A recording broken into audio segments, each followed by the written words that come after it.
ಹೆಚ್ಚಿನ ದರಕ್ಕೆ ಗೊಬ್ಬರ ಮಾರಾಟ ಆರೋಪ ಪ್ರತಿಭಟನೆ. ಸರ್ಕಾರ ನಿಗದಿಪಡಿಸಿದ ದರಕ್ಕಿಂತ ಹೆಚ್ಚಿನ ದರದಲ್ಲಿ ಗೊಬ್ಬರ ಅಂಗಡಿಗಳ ಮಾಲೀಕರು ಮಾರಾಟ ಮಾಡುತ್ತಿದ್ದಾರೆ. ಅಲ್ಲದೆ ಲಿಂಕ್ ಗೊಬ್ಬರ ಖರೀದಿಯನ್ನು ಕಡ್ಡಾಯ ಮಾಡಬಾರದು ಎಂದು ಆಗ್ರಹಿಸಿ ಬುಧವಾರ ಕರ್ನಾಟಕ ರಕ್ಷಣಾ ವೇದಿಕೆ ನಾರಾಯಣಗೌಡ ಬಣದ ಕಾರ್ಯಕರ್ತರು ಲಕ್ಷ್ಮೇಶ್ವರದಲ್ಲಿ ಪ್ರತಿಭಟನೆ ನಡೆಸಿದರು. ವೇದಿಕೆ ಜಿಲ್ಲಾ ಪ್ರಧಾನ ಕಾರ್ಯದರ್ಶಿ ಬಸವರಾಜ ಹೊಗೆಸೊಪ್ಪಿನ ಹಾಗೂ ತಾಲೂಕು ಘಟಕ ಅಧ್ಯಕ್ಷ ಲೋಕೇಶ್ ಸುತಾರ ಮಾತನಾಡಿದರು. ಈ ಸಂದರ್ಭದಲ್ಲಿ ಗಂಗಾಧರ ಕುಂಚಿಗೇರಿ ಮಠ, ಪ್ರವೀಣ್ ಗಾಣಿಗೇರ, ಬಸವರಾಜ ಮಲ್ಲೂರ, ಅರುಣ್ ಮೆಕ್ಕಿ, ಗಂಗಾಧರ ಕರ್ಜೆಕಣ್ಣವರ್, ಚನ್ನಬಸಯ್ಯ ಗಡ್ಡದೇವರಮಠ, ಸಾವಿತ್ರಿ ಅತ್ತಿಗೇರಿ, ಹುಲಿಗೆಮ್ಮ ಮೇವುಂಡಿ, ಜಯಮ್ಮ ತುಪ್ಪದ, ಲಕ್ಷ್ಮವ್ವ ಪಶುಪತಿ ಆಳ, ರೇಷ್ಮಾ ಜಾಧವ, ಸಾವಕ ಮಳ್ಳಳ್ಳಿ, ಮಾಯವ್ವ ಮಲ್ಲಿವಾಡ, ಕೆಂಚಮ್ಮ ಶಿರಸೂರಿ, ಲಕ್ಷ್ಮವ್ವ ಕೆರೂರ, ರೇಣವ್ವ ಮಲ್ಲೂರ, ಲಕ್ಷ್ಮವ್ವ ಗದ್ದಿ, ಲಕ್ಷ್ಮವ್ವ ಕೆರಿ, ಲಕ್ಷ್ಮವ್ವ ಒಗ್ಗರ, ರಜಿಯಾ ಮಕಾಂದಾರ್ ಸೇರಿದಂತೆ ಮತ್ತಿತರರು ಇದ್ದರು. ವರದಿ ನಾಗರಾಜ ಹಣಿಗೆ, ಪ್ರಜಾಧ್ವನಿ, ಲಕ್ಷ್ಮೇಶ್ವರ.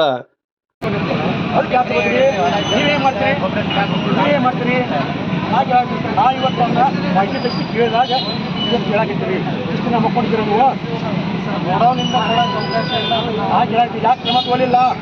320 ರೂಪಾಯಿ ಇಲ್ಲಿವರೆಗೆ ಮಾಡ್ಯಾರ. ಮತ್ತು ನೀವ್ಯಾಕೆ ಕಣಿ ಕಾಲಿಲ್ಲ, ನೀವೇನು ಮಾಡ್ತೀವಿ? ನಿಮ್ಗೆ ಪಗಾರ ಬರ್ತಾವೆ.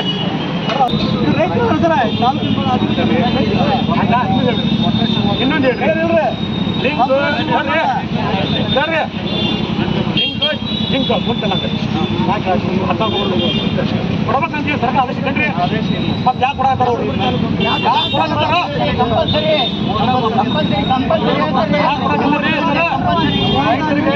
1350 ರೂಪಾಯಿ DAP ಐತಿ, 1350 ರೂಪಾಯಿ ಸಾಲ ಮಾಡಿ ತರಬೇಕಲ್ಲ. ಮತ್ತು ಅದ್ರ ಜೊತೆಗೆ 700-800 ರೂಪಾಯಿ ಇಲ್ಲಿ ತಂದು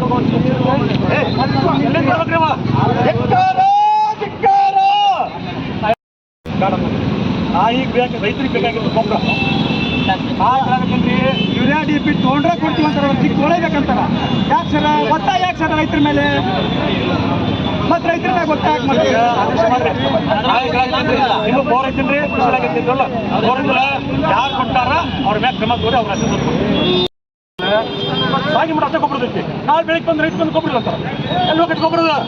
ಎಷ್ಟು ಮುಂದೆ ಸ್ಟಾಕ್ ಬೇಕಾದ್ರೆ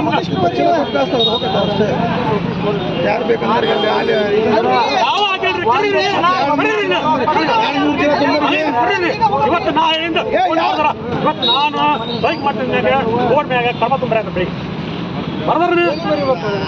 ಮತ್ತೆ ನೀವೇ ಮಾಡ್ತೀರಿ, ಅಧಿಕಾರಿಗಳು ಏನ್ ಮಾಡ್ತಾರೆ ಬಂತು ಅವರಿಗೆ. ಮತ್ತೆ ನೀವೇ ಮಾಡ್ತೀರಿ.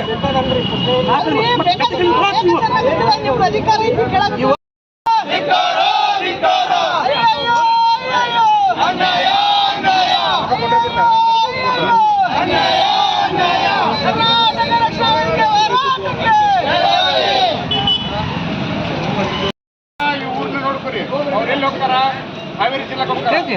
ರಾಣೆಬೆನ್ನೂರಿಗೆ ಹೋಗ್ತಾರೆ. ಒಂದು ಬೀಜ ಅಲ್ಲಿ, ಗೊಬ್ಬರ ಅಲ್ಲಿ, ಏನೋ ಇಕ್ವಿಪ್ಮೆಂಟ್ ಬೇಕಾದ್ರೆ ಅಲ್ಲಿ ಹೋಗ್ತಾರೆ. ಯಾಕಂದ್ರೆ ನಮ್ಮ ಗದಗ ಜಿಲ್ಲೆದಾಗ ಏನು ಸಿಗಲ್ಲ ಅಥವಾ ನಾವು ಏನು ತರ್ಸಂಗಿಲ್ಲ. ಏನು ಪ್ರಾಬ್ಲಮ್ ಆಗಿದೆ ನಮ್ಮ ಗದಗ ಜಿಲ್ಲೆದೊಳಗ? ಅಧಿಕಾರಿಗಳದು ಅಥವಾ ಏನೋ ನಾಯಕರದು ಅಥವಾ ಏನು ಗೊಬ್ಬರದಾಗ ನೀವು ಯಾರಿಗೆ ಗಳ ಇಟ್ಟಿಲ್ಲ ಅಂತ ತರ್ಬೋದು ಅದನ್ನೇ ತಗೋತಾರೆ. ಇದು ನನಗೆ ಗೊತ್ತಾಗ್ತಿಲ್ಲ. ಇಂಥ ನನಗೆ ಕೇಳಿದ್ರೆ ಈಗ ರೇಟ್ ಬಂದಿದ್ದೆ ಅಂತಾರೆ. ಆ ರೇಟ್ ಎಲ್ಲಿ ಇದೆ? ಗದಗ ಹಾವೇರಿ ಜಿಲ್ಲೆ, ಗದಗ ಜಿಲ್ಲೆ ಊಟ ಬರಂಗಿಲ್ಲ ಅದು. ಯಾಕೆ ಅಲ್ಲಿಗೆ ಅಲ್ಲೇ ರೈತರು ರೈತರಿಗೆ ಯೂರಿಯಾ ಇಲ್ಲ, ಮ್ಯಾನುಫ್ಯಾಕ್ಚರ್ ಇಲ್ಲ, DAP ಮ್ಯಾನುಫ್ಯಾಕ್ಚರ್ ಇಲ್ಲ ಅಂತ ಹೇಳ್ತೀವಿ. ಸಾವಯವ ಗೊಬ್ಬರಕ್ಕೆ ಅದೇ ನೀವು ಇದು ಕೊಡ್ರಲ್ಲ, ಫ್ರೀಯಾಗಿ ಹಂಚ್ಬೋದು. ನೀವು ಆ ರಚನೆಗೆ 600-700 ರೂಪಾಯಿ ನಿಮ್ಗೆ ಇದು ಬರುತ್ತೆ. ಒಂದು ಚೀಲ ನಿಮಗೆ ಸಾವಯವ ಗೊಬ್ಬರ ಬರುತ್ತೆ. ಅದನ್ನು ಫ್ರೀಯಾಗಿ ನೀವು ಒಂದು ಸಬ್ಸಿಡಿ ಕೊಟ್ಟು ಅದನ್ನು ಕೊಡಬೇಕು. ಇಲ್ಲ ಅದನ್ನು ಫ್ರೀಯಾಗಿ ಕೊಡ್ರಲ್ಲ, ಸಾವಯವನ್ನ ಬೆಳೆಸ್ತಾ ಇರುತ್ತೆ, ರೈತರು ಫ್ರೀ ಗೊಬ್ಬರ ಕೊಟ್ಟಾಗುತ್ತೆ. ನೀವು ಇಲ್ಲ ಮ್ಯಾನುಫ್ಯಾಕ್ಚರ್ ಇಲ್ಲ ಒಪ್ಕೊಳ್ಳೋಣ, ಅದು ಕಂಡೀಷನ್ ಒಪ್ಕೊಳ್ಳೋಣ. ಇದ್ದಾದ್ರೂ ನೀವು ಈ ಥರ ಮಾಡ್ತೀರಲ್ಲ, ಸಪ್ಲೈ ಯಾಕೆ ಮಾಡಲ್ಲ? ಮ್ಯಾನುಫ್ಯಾಕ್ಚರ್ ಆಗುತ್ತಾ, ಅದು ಅಲ್ಲಿ ಹೋಗುತ್ತಾ?